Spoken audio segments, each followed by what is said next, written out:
자, 이번 영상에서는 관계대명사의 계속적 용법에 대해서 알아볼 겁니다. 이놈도 역시 여러분들을 괴롭히는 놈 중에 하나예요. 해석하는데 부담을 크게 주고요. 문법 문제로도 자주 튀어나오는 놈이에요. 하지만 우리가 늘 그래왔듯이 원칙을 중심으로 잘 살펴보면 그렇게 어렵지 않아요. 그러니까 오늘도 너무 비장하게 시청하지 마시고요. 내가 이놈을 씹어먹으리라 이러면서 그렇게 시청하실 필요 없고요. 그냥 편안하게 단지 조금만 집중하시면 이제부턴 이놈이 나와도 편안하게 독해해서 해석하실 수 있을 거예요. 자, 빌드업을 위해서 우리가 19강에서 봤던 내용을 한 번 더 끌어와야 해요. 자, 그래서 관계대명사의 본질에 대해서 다시 한번 정리를 한 다음에 관계대명사의 계속적 용법을 보시면 훨씬 이해하시기 편합니다. 내가 지금 여러분들한테 19강 보셔야 됩니다. 19강 보고 오세요. 안 보신 분들 이러면은 안 볼 거잖아. 그죠? 그래서 여기서 정리를 해드릴 거고요. 그럼에도 불구하고 잘 이해가 안 가시는 분은 영상 끝나고 19강을 한번 보세요. 자, 그리고 다시 이 영상을 보시면 더 쉽고 편안하게 이해가 되실 겁니다. 화면에 있는 문장을 한번 보실게요. 1번 문장에 I met a guy. 나는 한 남자를 만났다. 2번 문장에 The guy was kind to me. 그 남자는 나에게 친절했어. 이런 두 문장이 있네요. 자, 우린 지금 뭘 할 거냐면 2번 문장을 가지고 1번 문장에 있는 a guy라는 명사를 꾸며줄 거예요. 근데 문장이 명사를 꾸미려고 하는 거니까 문장은 길잖아. 그러니까 명사의 뒤에서 꾸며야죠. 형용사가 두 단어 이상 길어지면 명사 뒤에서 꾸민다. 자, 영어에는 이런 원칙이 있었어요. 그래서 일단 다짜고짜 2번 문장을 1번 문장에 있는 a guy 뒤에다 놓도록 하겠습니다. 일단 넣어. 그죠? 그랬더니 이런 문장이 나오죠. 근데 지금 이 문장은 문법적으로 문제가 있어요. 자, 어떤 문제가 있냐? 맞아요. 그죠? 우리가 2강에서 배운 문장의 성립 조건에 위배가 됩니다. 한 문장에는 주어와 동사가 한 개씩만 있어야 한다. 근데 저기는 마침표가 하나예요. 근데 I met 주어 동사, was 주어 동사 이렇게 주어 동사가 각각 두 개씩 있어요. 그러니까 한 문장 안에 그러니까 마침표가 하나인데 여기에 두 개의 문장을 지금 억지로 끼워 넣은 거죠. 자, 저거 잘못된 거니까 이제 해결을 해야죠. 어떻게 해야 되죠? 자, 역시 2강에서 나왔던 내용이죠. 접속사를 넣어서 해결한다. 자, 예를 들면 I sing, you dance. 나는 노래한다, 너는 춤춘다. 이렇게 마침표 하나에 두 개의 문장이 들어가면 문장의 성립 원칙에 어긋나기 때문에 접속사를 집어넣어서 문장을 정상적으로 만드는 거예요. I sing and you dance. 이렇게. 그래서 저기엔 지금 접속사를 넣어줘야 하는데 이 접속사가 해야 할 일이 사실은 두 가지예요. 하나는 두 문장을 연결을 해서 문장 성립의 원칙을 지켜주는 거죠. 자, 이게 접속사 본연의 임무죠. 자, 또 하나는 뒤에 노란 줄이 쳐진 저 문장을 형용사로 바꿔주는 기능도 있어야 해요. 왜? 우리가 애초부터 저 노란색 문장을 a guy라는 명사 뒤로 배치한 이유가 앞에 명사 a guy를 꾸미려고, 즉 형용사 역할을 하려고 간 거잖아요. 근데 문장은 형용사가 아니니까 이 문장을 형용사로 바꿔주는 기능을 가진 그런 애가 필요한 거예요. 근데 기존의 접속사 중엔 접속사 기능도 하고 문장을 형용사로도 바꿔주는 이 두 가지 역할을 동시에 할 수 있는 놈이 없어요. 그래서 노란 줄에 있는 애들이 회의를 한 거예요. 야, 큰일 났다. 우리 중에 한 명 희생해야 되겠다. 수술을 시키자. 그래갖고 개조를 하자. 자, 대대적으로 개조를 하자. 엄청 아프고 고통스러운 수술이겠지만 그래야 우리가 여기서 살아남는다. 그렇지 않으면 여기서 쫓겨나. 마침표 하나에 문장 하나라는 법규를 어기면 쫓겨난다고. 그러면서 얘들이 누구를 쓱 쳐다봤냐면 the guy라는 명사를 쳐다본 거예요. 왜냐? 저 the guy는 앞에도 있어. 그러니까 한 문장에 guy라는 똑같은 놈이 두 개가 있는 거야. 두 개가 있으니까 하나는 좀 없애도 될 것 같다 이런 생각이 드는 것 같아요. 그래서 야, 네가 희생해라. 저쪽 앞집에도 guy라는 애가 있어. 너랑 똑같아. 그러니까 한 명은 없어도 되잖아. 아주 잔인하죠. 뭐 할 수 없죠. 그래서 이 guy는요 수술을 했어요. 자, a guy 한 남자라는 사람을 수식할 거니까 자, 수술을 해서 who라는 단어로 싹 전신 성형을 한 거예요. 보세요. guy가 who로 생김새가 완전 달라졌죠. 근데 수술을 해놓고 보니까 이 who라는 놈이 아주 끝내주는 역할을 하는 거예요. 자, who, which, what 이런 단어들은 일단 두 문장을 이어주는 접속사 역할도 가능한 애들이라고 제가 7강에서 말씀드렸어요. 기억 가물가물하신 분들은 한번 꼭 다시 보세요. 하여튼 이렇게 접속사 기능도 할 수 있는 who가 들어가는 바람에 마침표 하나 속에 문장 두 개가 공존하려면 접속사가 있어야 한다. 이런 규칙을 지킬 수 있도록 했고요. 그리고 원래는 the guy라는 명사였다가 후로 싹 바뀐 거니까 the guy라는 명사가 원래 하던 역할, 노란 밑줄 친 문장의 주어 역할도 대신하게 된 거예요. 어떤 명사의 역할을 대신한다. 이걸 우린 대명사라고 부르죠. 그리고 가장 중요한 역할도 또 하게 됐어요. 이 who가. 노란색 밑줄 쳐진 문장 앞에 who가 딱 놓이는 순간 이 노란색 밑줄은 이제부터 형용사입니다. 라고 문장을 형용사로 바꿔버리는 역할까지 하게 된 거예요. 엄청난 역할을 하고 있죠. 그러니까 the guy가 who로 바뀌면서 첫째, 접속사의 역할을 했다. 그래서 두 문장을 문법적 오류가 없도록 연결해줬다. 둘째, 본체가 원래 the guy였어. 자, 수술 전, before, 이게 the guy였어. 그래서 여기에 who로 딱 바뀌고 나니까 명사 the guy의 역할까지 대행해버려요. 즉, 대명사 역할을 한다. 셋째, 그렇게 함으로써 이 who가 노란색 밑줄 친 문장 전체를 하나의 거대한 형용사 덩어리로 바꿨다. 이야, 어마어마한 일을 한 거예요. 이게 관계대명사 who의 역할이었어요. 그래서 우리가 19강에서 관계대명사에 대해서 정리를 할 때 관계대명사의 가장 본질적인 존재 이유는 문장을 형용사로 바꾸는 것이다. 이게 존재 이유예요. 가장 중요하죠. 그리고 문법적인 기능도 하는데 문법적인 오류를 막기 위해 접속사 역할을 한다. 문법적인 오류를 막기 위해 대명사 역할도 한다. 자, 이렇게 정리를 했던 거예요. 그래서 여러분들이 학교에서 관계대명사에 대해서 배우실 때 관계대명사 equal, 접속사 플러스 대명사 이렇게 배우신 거예요. 그래서 관계대명사라는 말 자체가 관계를 만들어준다. 즉 서로 아무 상관이 없던 애들을 연결해주고 이어준다. 즉 접속사 역할을 한다. 그래서 저 관계대명사의 관계라는 말은 접속사 역할을 한다라는 뜻이에요. 그 다음에 대명사 그랬으니까 대명사 역할을 한다.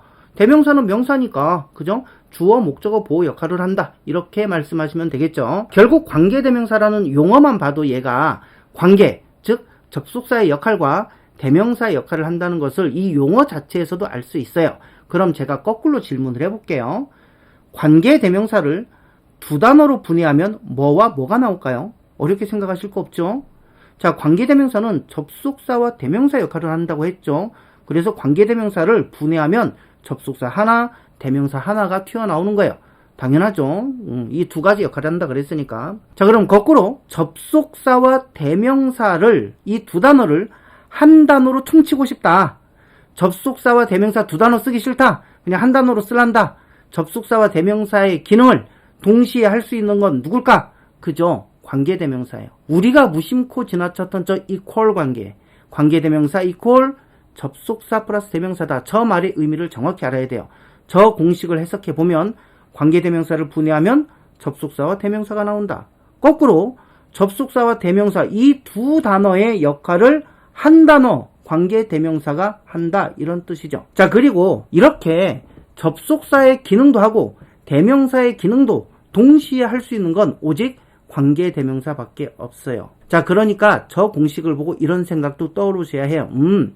영어에서 혼자서 접속사 역할도 하고 대명사 역할도 하고 이걸 동시에 해낼 수 있는 단어는 관계대명사밖에 없구나. 자, 그래서 요거 한번 보실까요? I met a guy. 나는 한 남자를 만났어요. And he was kind to me. 그리고 그는 나에게 친절했어요. 이런 식으로 문장을 써놨죠? 근데 equal 해놓고 I met a guy. 그리고 빈칸이 하나 있어요. was kind to me. 이렇게 있네요. 자, 저 빈칸에 알맞은 한 단어를 집어넣어라. 이런 얘기예요. 자, 근데 밑에 있는 2번 문장을 자세히 한번 보세요. 빈칸에 알맞은 한 단어를 써야 해요. 저런 형태의 문제가 우리 학교 다닐 때 엄청나게 많이 나왔던 문제예요. 물론 대학 입시에도 정말 자주 나왔고요. 근데 가만 살펴보니까 내게 친절했다. was kind to me.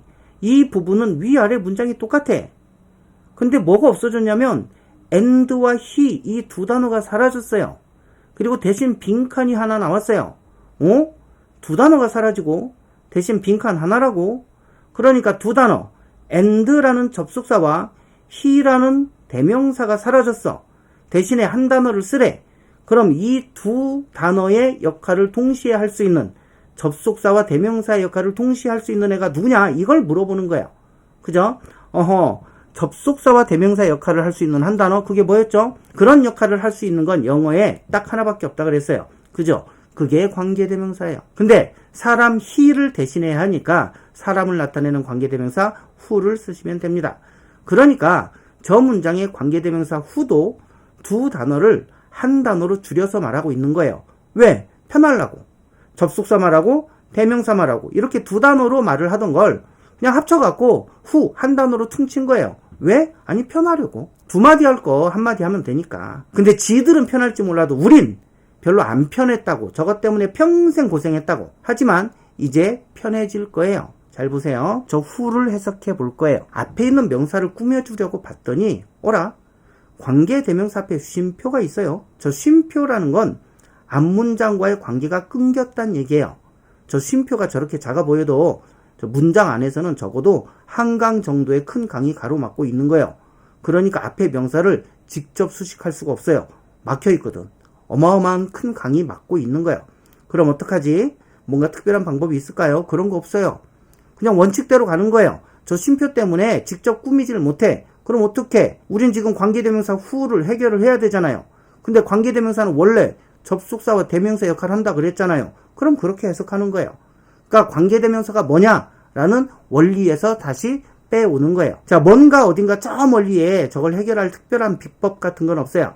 영어에 그런 건 없어요. 그냥 웬만한 건 원칙에 따라 해결하고 언어니까 죽어도 원칙으로는 안 풀리는 것들도 있어요.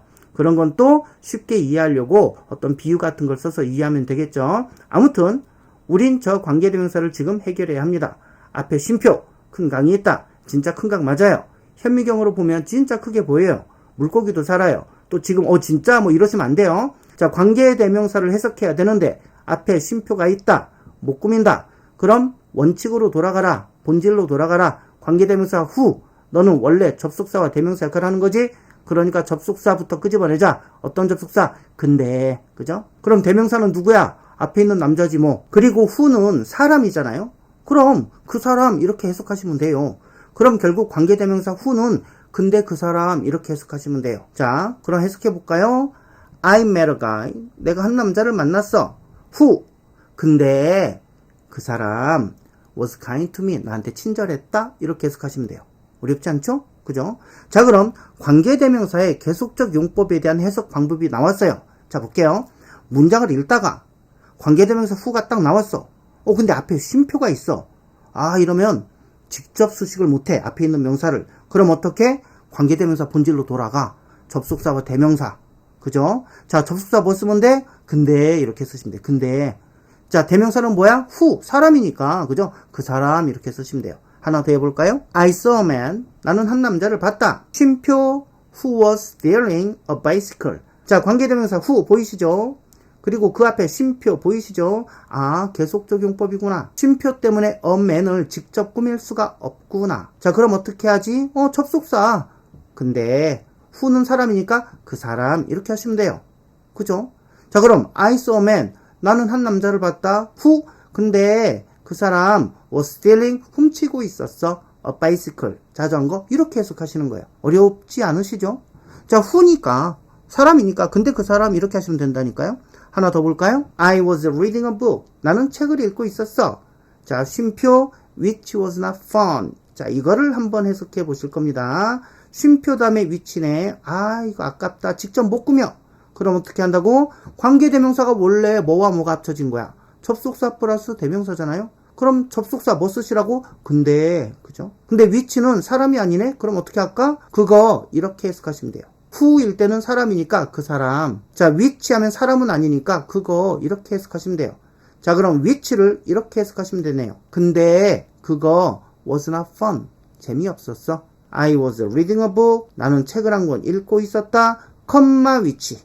그죠? 자, 쉼표가 있으니까 근데 그거 was not fun. 재미없었어. 이런 뜻이에요. 정리해볼까요? 쉼표 who 나오면 근데 그 사람. 쉼표 which 나오면 근데 그거 이렇게 해석하시면 돼요. 참고로 관계대명사 that은 계속적 용법엔 안 쓰여요. 그러니까 걱정 안 하셔도 됩니다. 자, 또 한 문장 가볼게요. He stole my money. 그가 내 돈을 훔쳤어. 자, which 나왔어요. 어떻게 해석하시라고요? which. 자, 근데 접속사 쓰고 위치는 사람이 아니니까 그거 이렇게 하면 돼요. 근데 그거 made me angry. 나를 화나게 했어. 그가 내 돈을 훔쳤어. 근데 그거 날 화나게 했어. 안 어렵잖아. 그죠? 자, 그러니까 결국 우리는 무슨 특별한 비법을 찾아낸 게 아니고 그냥 관계대명사의 원래의 기능, 접속사와 대명사의 기능을 합니다. 그리고 쉼표의 의미, 이건 단절이다. 건널 수 없는 강이다. 그래서 직접 수식 못한다. 이 기본적인 내용을 가지고 해결하고 있는 거예요. 항상 정답은 밖이 아니라 안에 있다니까요. 자, 또 해볼게요. 이번엔 두 문장을 비교해 볼 거예요. I saw a cat which was running on the fence. 자, 1번 문장에는 관계대명사 which 앞에 쉼표가 없어요. 그럼 우리 기존에 했던 대로 앞에 명사를 직접 꾸미시면 됩니다. 어떻게 해요? I, 내가, saw, 봤다, a cat, 고양이를. 근데 고양이 명사 뒤에 which 있네. 그럼 어떤 고양이? was running, 뛰고 있던 고양이, 달리고 있던 고양이, on the fence, 담장 위를. 자, 근데 2번 문장을 한번 볼까요? 다 똑같은데 뭐가 다르냐? 밑에는 쉼표가 있어. 그죠? 저 쉼표의 의미는 뭐예요? 직접 못 꾸민다, 못 건너간다, 이놈아, 이런 얘기예요. 그럼 관계대명사의 기본 원칙으로 돌아가는 거예요. 관계, 접속사, 대명사, 대명사. 그죠? 자, 접속사 뭐? 근데, 그죠? 대명사 뭐? 위치는 사람이 아니니까 그거, 이렇게 해석하시면 돼요. 그럼 어떻게 할까요? I saw a cat. 내가 고양이 한 마리를 봤어. which. 근데 그거 was running, 뛰고 있었다. on the fence, 담장 위를 텄잖아요. 그러니까 결국 관계대명사의 계속적 용법도 관계대명사가 뭐냐? 접속사와 대명사 역할을 한다. 그럼 해석은 어떻게 할 거냐? 아니, 접속사와 대명사로 분해해서 해석하면 되지. 후가 나오면 사람이니까 근데 그 사람, 위치가 나오면 사람 아니니까 근데 그거, 이렇게 하면 된다고. 접속사는요, 근데 이걸 쓰시면 돼요. 이걸 쓰는 이유가 있는데 뒤에 알려드릴 거예요. 자, 그럼 그 다음 문장은요, mid friends에 나오는 대사예요. 한 번도 전화를 안 하던 엄마한테 전화가 왔어. 꿈에. 그죠? 그래서 전화벨이 계속 울리는데 it was my mother. 그게 우리 엄마였던 거야. 컴마 위치 나왔죠. 그죠? 컴마 위치. 저거 뭘까요? 어떻게 해석해야 돼요? 근데 그게 이런 뜻이에요. 자, 우리 엄마한테 전화가 왔어. 컴마 위치. 근데 그게 is weird. 이상한 게 weird 하면 기괴한, 이상한 이런 뜻이거든요. 근데 그게 이상한 게 이런 뜻이에요. My mother never calls me. 우리 엄마는 나한테 절대 전화를 안 하거든. 이런 얘기죠. 자, mid에 나오는 대사도 쉽게 해석이 되셨죠? 자, mid에서도 저렇게 관계대명사의 계속적 용법이 나와요. 관계대명사의 계속적 용법, 독해에서도 많이 나오지만 회화에서도 많이 씁니다. 자, 그 다음에 한번 볼게요. I went to the party. 자, 나는 파티에 갔다. 컴마 위치 나왔어요. 계속적 용법이네. 근데 그거 이렇게 해석하면 되네. 그죠? 근데 그거 made me excited. 나를 신나게 만들었다. excited. 흥분된, 신나는 이런 뜻이죠. 그 다음 또 한번 볼까요? We trust the man. 우리는 trust, 신뢰해. the man, 그 남자를. 컴마 후, 근데 그 사람 정직해. 자, 이거는 무슨 뜻일까요? 우리는 그 사람을 신뢰한다. 그 사람은 정직하다. 정직하니까 신뢰한다. 이런 정도로 눈치를 채시면 돼요. 자, 그 다음에 한번 볼게요. I will not marry the man. 나 걔랑 결혼 안 할 거야. 컴마 후 나왔어요. 근데 그 사람 is very rich. 되게 부자다. 자, 어쨌든 결혼 안 한다. 그 사람 부자다. 이런 얘기인데 좀 더 이렇게 정확하게 해석하면 결혼 안 할 거야. 부자이지만 이런 뜻이겠죠. 하지만 자꾸 접속사 그리고 그러나 이런 거 생각하지 말고 그냥 근대로 퉁치세요. I will not marry the man. 난 걔랑 결혼 안 해. 근데 그 사람 근데 그 사람 is very rich. 매우 부자야. 부자이지만 결혼 안 하겠다. 이런 뜻이겠죠. 다시 정리를 해볼게요. 쉼표 뒤에 관계대명사가 나왔다. 그러면 후가 나오면 근데 그 사람, 위치가 나오면 근데 그거, 이렇게 해석하시면 됩니다. 이걸 우리가 서술용법 또는 계속적 용법 이렇게 가는 거예요. 자, 그럼 이제 우리 영작을 또 직접 해봐야죠. 자, 이런 걸 한번 해볼까요? 엄마가 김치를 담그셨다. 근데 그게 끔찍했다. 자, 엄마가 김치를 담그셨다. 우리 저거 많이 했으니까 바로 문장 만들죠 뭐. My mother, 우리 엄마가 made, 만들었어요. 담그다라는 동사 몰라도 저걸로 대체하시면 되죠. 자, 김치를. 됐죠? 근데 그 다음을 한번 볼까요? 근데 그게 이렇게 나왔어요. 근데 그게. 근데라는 말은 뭐예요? 접속사. 그게라는 말은 뭐예요? 대명사. 한 단어로 써보자고, 우리는. 그죠? 두 단어 다 쓰면, 이걸 접속사 해갖고 and, it 이렇게 해도 되지만, 그죠? 우리는 지금 관계대명사 훈련하는 거니까 한 단어로 써보자는 거죠. 접속사와 대명사를 한 단어로 퉁칩시다. 그럼 who를 쓸 거냐, which를 쓸 거냐? 그죠? 근데 김치 얘기하고 있는 거니까 위치를 써야겠죠? 끔찍한 게 엄마예요? 김치예요? 엄마가 끔찍하다 그러면 안 되지. 나쁜 거지, 그죠? 끔찍한 건 지금 김치예요? 우리 엄마가 끔찍한 게 아니에요. 그죠? 그러니까 위치를 쓰셔야 돼요. 그죠? 위치만 쓰면 다 끝나네. 그럼 볼까요? My mother made kimchi which was terrible. 해석할 때는 어떻게 해요? 자, my mother, 우리 엄마가 made, 만들었어요. 김치를 쉼표 위치 나왔어요. 그러면 계속적 용법이구나. 접속사, 근데, 대명사, 그거, was terrible, 끔찍했어요. 이렇게 해석하시면 되죠. 자, 나는 그와 헤어졌다. 근데 그를 나는 아직 사랑한다. 누구누구와 헤어졌다 라는 말은 break up with 입니다. 아직도 라는 말은 still 쓰죠. 자, 그래서 I broke up with the man. 나는 그 남자랑 헤어졌다. 이렇게 쓰시면 돼요. 근데 그를 나는 아직도 사랑한다. 자, 근데 그를 접속사와 대명사를 한 단어로 관계대명사. 사람이네 who 쓰시면 돼요. 자, 그래서 I broke up with the man. 나는 그랑 헤어졌어요. who. 근데 그 사람 이런 뜻이죠. 그 사람 I still love. 내가 아직 사랑해. 자, 지금 저 부사 still 얘 위치에 너무 고민하지 마세요. 부사편 가시면 해결됩니다. 자, 그럼 관계대명사편 총정리 한번 해볼까요? 자, 명사 뒤에 관계대명사 떴다. 앞에 명사 꾸며라. 쉼표 뒤에 관계대명사 떴다. who 떴다. 근데 그 사람. 쉼표 뒤에 관계대명사 떴다. 근데 위치다. 근데 그거. 이렇게 해석하시면 돼요. 자, 영작할 때는 어떻게 해요? 근데 그 사람. 그러면 쉼표 who 쓰시면 돼요. 영작할 때 근데 그거 쉼표 위치 쓰시면 돼요. 이 네 가지만 정리해 두셔도 관계대명사 때문에 여러분들이 문장을 해석 못한다 이런 일은 없으실 거예요. 물론 모르는 단어는 사전 찾으셔야 되고요. 자, 이렇게 필수 문법 관계대명사 편을 모두 마무리했습니다. 자, 더 세부적인 내용들은 추후 확장 문법에서 다룰 거고요. 그런 것들이 없어도 여러분들이 기본적으로 문장을 해석하시는 데는 이것만으로도 충분해요. 자, 다음 영상부터는 이제 부사를 배우시게 될 거예요. 이게 단순 수식어인데도 불구하고 워낙 용법이 다양하고 그 쓰이는 용어들도 난해해서 사실 수많은 영포자들을 만든 주범이에요. 영어 포기하신 분들은요, 자기가 부사 때문에 포기했다는 것도 잘 몰라요. 근데 나중에 얘기하다 보면 부사 때문에 포기한 경우가 굉장히 많았어요. 그래서 이 부사를 또 이해하시면 여러분들의 실력의 차원이 또 한층 달라지게 될 겁니다. 그럼 다음 영상에서 뵙겠습니다. 수고하셨습니다. 끝이에요.